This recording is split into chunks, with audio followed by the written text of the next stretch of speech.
Last night was the night of complete darkness, that they call it as Amavasya. And just now only the first phase of the moon has started.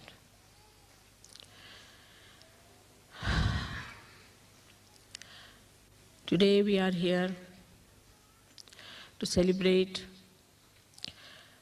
the day when Sahastrara was opened out. Also, you have seen in the photograph,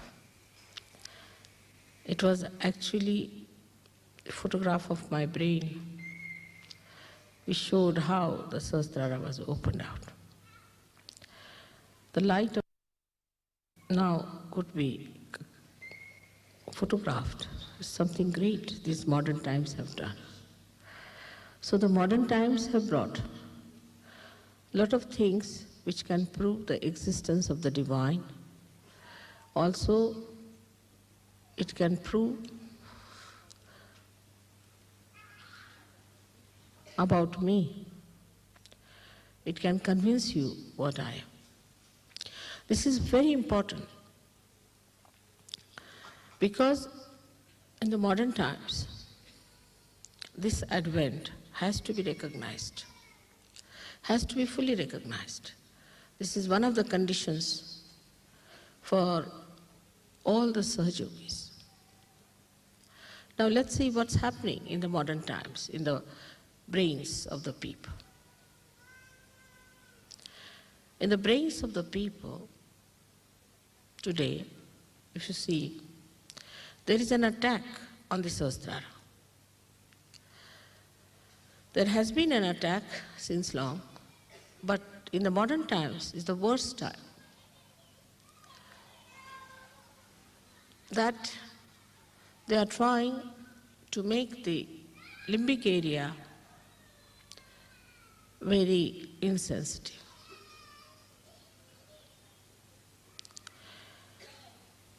Very depressive novels, very depressive thoughts,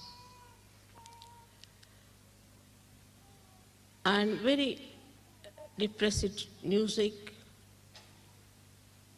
you can say like Greek tragedy nonsense. All these things came from the medieval period till we should say this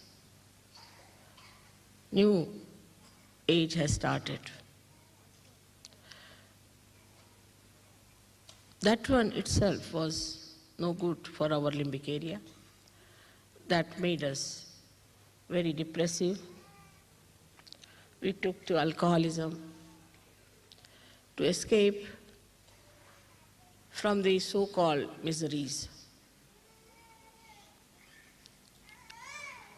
But then came this modern age, in which people became overactive. Overactivity started. With that, the brain also became overactive. In addition to the dullness before, it's gone to the other extreme of overactivity. So to dull it again, they took to drugs. They took to very horrible music. That's how they made this limbic area very, very insensitive. So a drug which was just a stimulus to begin with was to be taken in greater quantity. Later on, they had to take the drugs which were of a much more severe nature. Went on like that, and now we know that this drug is the only way people think they can survive. Why? Because of the tension they talk of. In the modern times, we have something called tensions. It was never there before. People never talked of their tensions. Now everybody says, I'm in a tension. You give me attention. What is this tension? It's because of my advent. The limbic area wants to know about me. And the Kundalini also, as Sahaja Yoga is increasing, is trying to rise in people. Because you become the channels. Wherever you go, you generate vibrations, and these vibrations give a challenge to the Kundalini or a message. And in various people it rises. It may not rise up to the Sahastrara, or it may even rise up to Sahastrara, but it falls back because there's no recognition. So every time they do something, this Kundalini comes up and gives them a pressure because their Sahastrara is not open. It's a closed door. Because of the closed door, this gives them a kind of a pressure in the head, which they don't understand, and they call it as tension. Actually, the Kundalini is trying to push it out itself, but it cannot. And those also who get their realization, if they do not make their Sahastrara all right, they go on getting into tensions. So, though Sahastrara has been opened out so many years back, still we have some things to be done, is to clear out our Sahastrara first of all.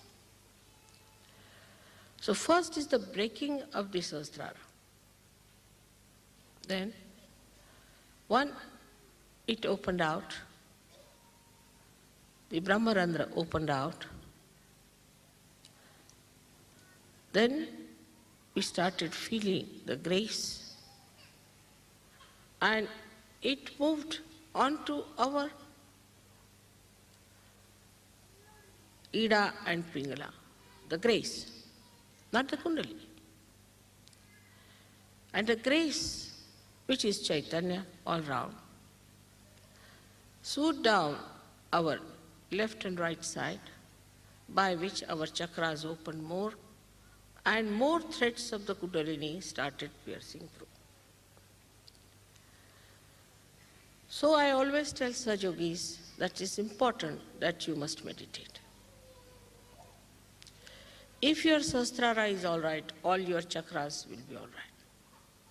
Because as you know that the pithas, or the controlling centers of all these chakras, are in the brain, around the limbic area. So if your Sahastrara is clear, everything works out in a very different way.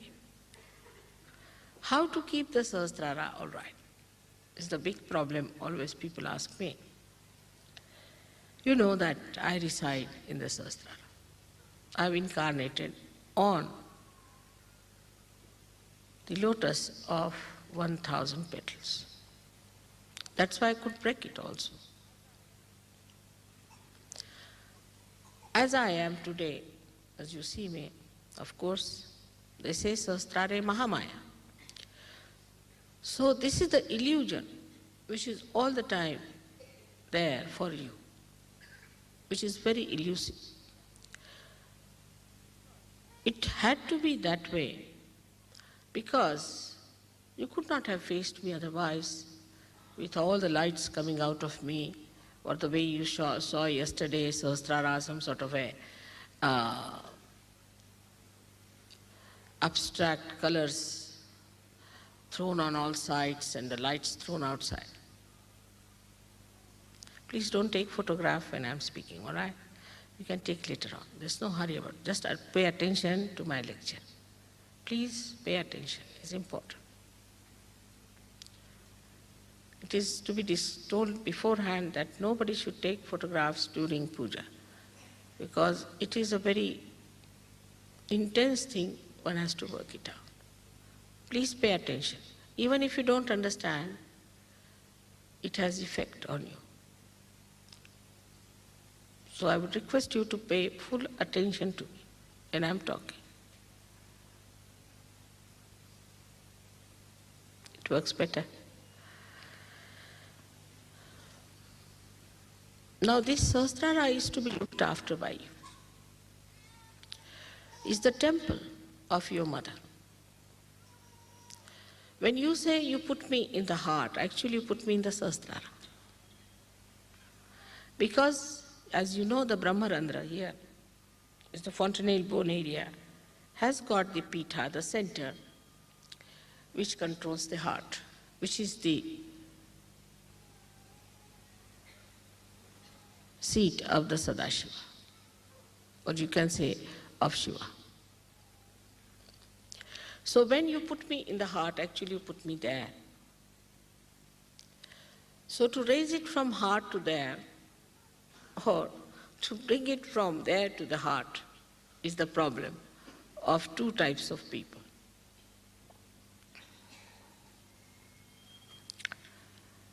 Some people who are sensitive in their heart, I would say in Europe we can say Italians are very sensitive on their heart. The first thing they do as soon as they see me, they put their hands to their heart.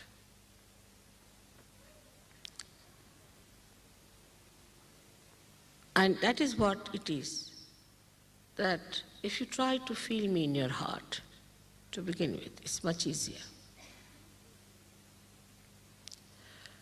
To feel me in your heart.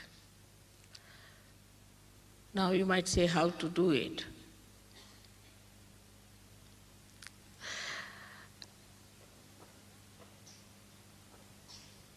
You have to love me as I love you. You have to love each one of yourself because you are all within me. And you cannot teach someone how to love. Love is within. And love manifests if just you open your heart. Now what stops it? We should examine that. Firstly, the conditioning. In the West, see, to express your love is regarded sinful, actually. It takes them time to say, I love you. But I hate you, even a child would go on saying, I hate you, I hate you, I hate you. But to hate someone is sinful. To anyone, to hate is sinful. So to say that I hate you is a sinful act. So what one has to do is to say, go on saying, I love you.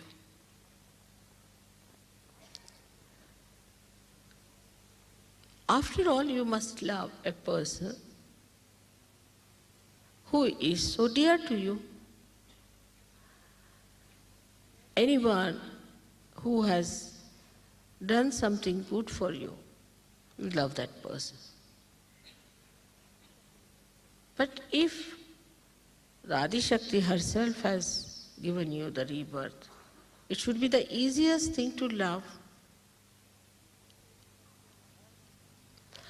And if she says that they are all within my body, so it should be even easier to love each other. So the whole cleansing of the Sahastrara is done through this love. This love which is not conditioned, which is not inhibited, which doesn't want any respite, or doesn't want any return, nirvaj. But the conditionings are too much. First, the problem of conditioning comes to you. When you think that this condition makes me hate someone, or I cannot love someone because this is the condition. But actually, the conditioning itself is so absurd if you see it one by one. To make it simple, I would like you to understand the conditioning part, where I read once an article, interesting one, who killed the romance? So he said that the hairdressers. I was wondering how is he connecting romance with the hairdressers? Because people used to go to a hairdresser, and one, say, hairdressing was liked by a person. So he would say that, I love that hairdressing. Now supposing his fiancée or his wife wore another type of hairdressing, because every day new things happen, then immediately the husband would say, oh, I hate you because of your hairdressing. Because he loves one type of hairdress, that's why he loves. Otherwise, if you have another hairdress, you hate it. I don't like it. To say that I don't like it and I like it itself is a sign that the conditioning is too much. You make a proper hairdress and you dress up properly and you come out, and then suddenly people say, oh, I hate it. Who are you? What right we have got to say that to anyone?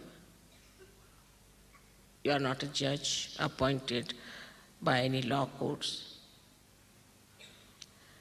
So why do we say?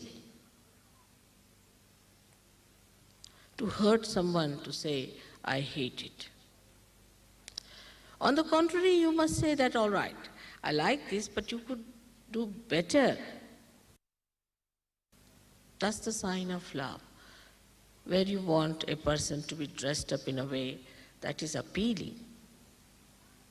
But this is on a very, very baser level we see people. Then we go further to see a person, how intelligent he is, how smart he is, how charismatic he is, how charming, that's another word which is very elusive, is. These are also kind of conditionings of the mind, that you think that a particular style of a person is a lovable person, that you love that person. It's so much outside. Or some people actually do not love, but show their love because somebody has more money. The money he is not going to part with, no doubt. But you love that person because he has more money. Or he has a better car, or he is better dressed, whatever it is. So this kind of a idea one has also is a killer of love. If love is killed, joy is lost. You cannot have joy without love. I say joy and love both are just the same.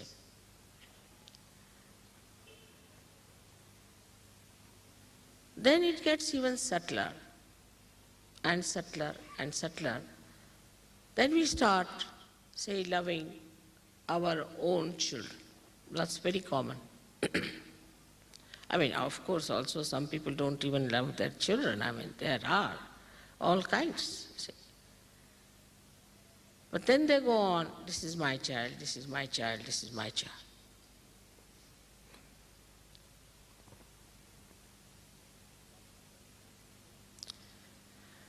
That again is the death of love. As I told you before, the sap of the tree rises, goes to every fruit, goes to every leaf, goes to every part, and comes back. It's not attached. If you are attached to one part or to one flower because it is more beautiful, then the tree will die and the flower will also die. So that's the death of the love. So you have to have love which doesn't get entangled or attached. Every time I tell like this, they say how to do it. The love of the Spirit is of that kind. Love of conditioned mind is different. A conditioned mind can love in a limited way because it is conditioned. Then the greatest enemy of love is ego within us, which is like a balloon on top of our head. And this ego gives us a very big tension. The conditioning, of course, like they see, say for example, they see a carpet. Now it is according to their conditioning is not good. So they say, oh, what a carpet it is, or something. This kind of conditioning of very low level. And the higher level at the most is that you love your own country. So my country is the best.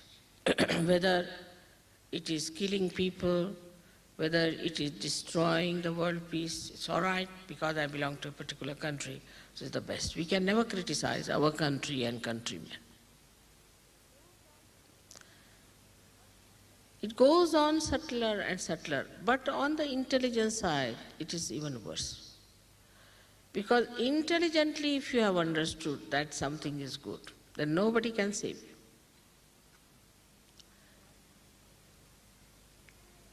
Because through your brain, you have understood. Actually, it is very surprising. I was reading the book written by Rabindranath Tagore, and an Englishman had given a very beautiful preface to that, an introduction. And he said that the creativity is killed in the West. So he asked a gentleman who was an Indian critic, he said, don't you criticize your poets? You don't have people who are critics? Yes, yes, we have. They criticize. So what do they criticize? Oh, they can criticize that this time there was no rain, so we had problems and things. He said, no, no, no, no. We are thinking about the poet. Do they criticize the poet? Do they criticize an artist? So say, is it meant for criticism? It is created. Whatever he felt is created, but supposing he has put something very vulgar, then of course we don't like it. But if it is created by a beautiful mind, has to be beautiful, then you don't criticize.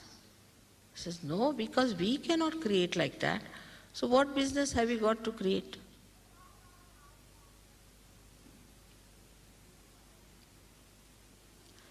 This is how intelligently what we have done. We have norms about everything, about art, about every creation. We don't like this carpet. Why? Because it doesn't appeal to our intellectual understanding of the norms we have reached. And in that frame, it doesn't fit in, so we don't like it. Can you even create 1 inch of that? So this ego gives you an unauthorized action. It is unauthorized, anadhikar cheshta, unauthorized. You have no authority to criticize.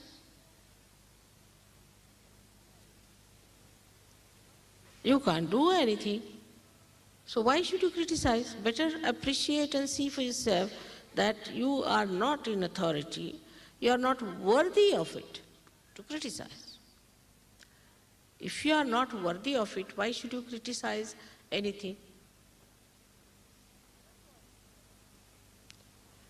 otherwise, also you must know you are a slave of your ego. Whatever your ego dictates and your intelligence, so-called intelligence, brings you to a point, to some norm. And then it becomes a collective ego of a particular community, of a particular country, of a particular ideologies. It's collective. So then they say, oh, we think this is no art. That is the reason we cannot have masters anymore in art. We can't have Rembrandt, we can't. Poor Rembrandt must have himself suffered a lot. You know, Gauguin suffered a lot. All these artists suffered a lot. Even Michelangelo suffered a lot. Not only monetarily, but otherwise. Criticize. So I think people have given up. I met an artist who had done lots of artwork. I said, why don't you show me? He said, no, I don't want to show, it's created for myself. I said, I would like to see. I saw it was beautiful, very beautiful. I said, why don't you show? He said, no use, people will just criticize. I do it for my own pleasure. They'll just spoil the whole joy of my creation.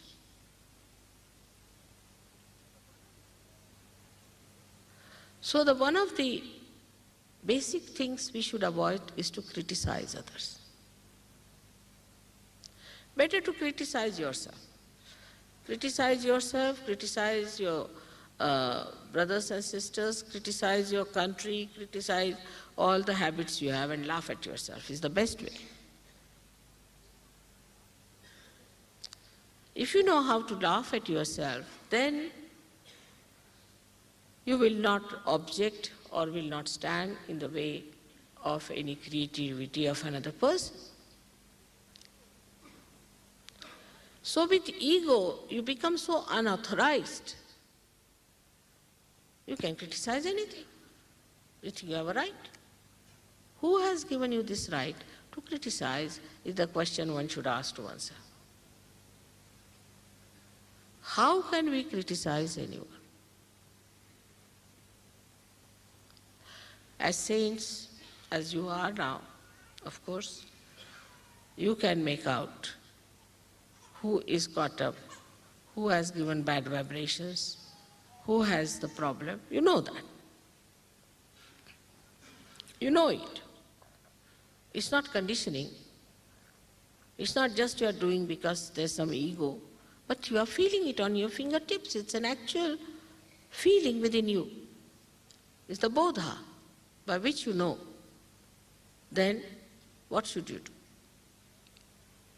In your love, you have to tell the person, if possible, that this is wrong with you, better be corrected. But in a way that he does it. On the contrary, if you tell him in a way that he becomes even worse than what it is, you have not loved that person at all. Allow everybody to grow.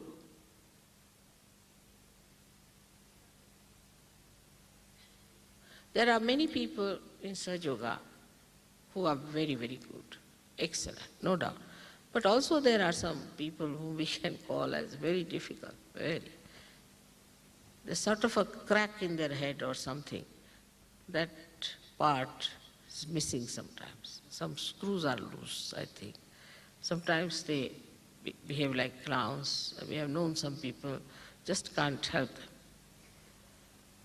They could be very intelligent otherwise. They could be very sharp otherwise.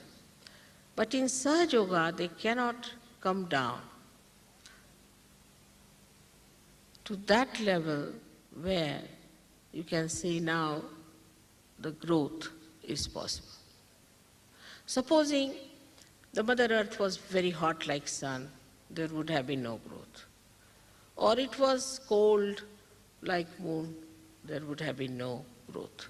It had to come to the center where it had both the things in proper proportions to grow.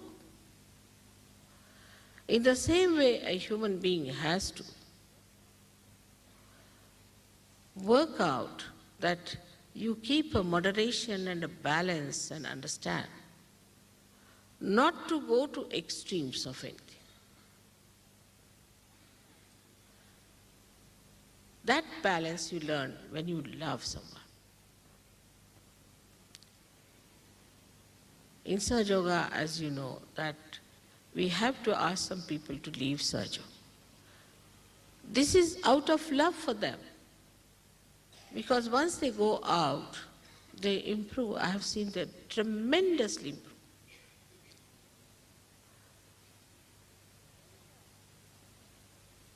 But when they are inside the Sahaja community, they become a nuisance, and they want to be more nuisance because their ego plays the part, maybe the conditioning plays the part, whatever it is. They want to be a nuisance. So we have to ask them that please now depart for a while. Now if that nuisance value is lost in a person, then he has to be straightforward. He cannot be any more a nuisance. And logically, it can appeal to a person if you tell that person that this is the reason why we want you to be out. But they can be very disgustingly troublesome, I know that. But you have to show complete patience and complete understanding, and you must talk like a person who loves. Love has such a power that nobody wants to do something that will suggest that they don't love. Very powerful thing it is. It binds people in such a beautiful manner that one wants to do something. For example, you want to give me flower, because you know I love flowers. So you want to give me flower to suggest that, Mother, we love you. See, just to such, I know you love me, but you just want to sort of reinforce it, the thought in me. So you want to give me a flower to show your love, an expression of your inner feeling for me. So all these material things can be used to express your love. They can be very easily expressed in such a manner that another person knows what is love. But the whole power of Sahastrara is love. So, if you see that this brain has to love. Brain has to love. After now verifying the powers of Sahaja Yoga, through your brain and intelligence, if you reach a point where you understand that no, it's no use analyzing, synthesizing, doing all these things. It's just love, a simple love. So the same Sahastrara which has been used before, this brain, for analyzing, for criticizing, for doing all kinds of nonsensical things, now wants to love and enjoy the love. And there is the culmination, where the brain just loves. That is the situation one has to reach. It just loves. It knows only love because it has seen the power of love. You reach a certain logical conclusion, and then you see the point, like Adi Shankara wrote so many things like Viveka Chudamani, this, that, and all those treatises, and then he gives up. He said, no, nothing. He just writes the praise of the mother, finished.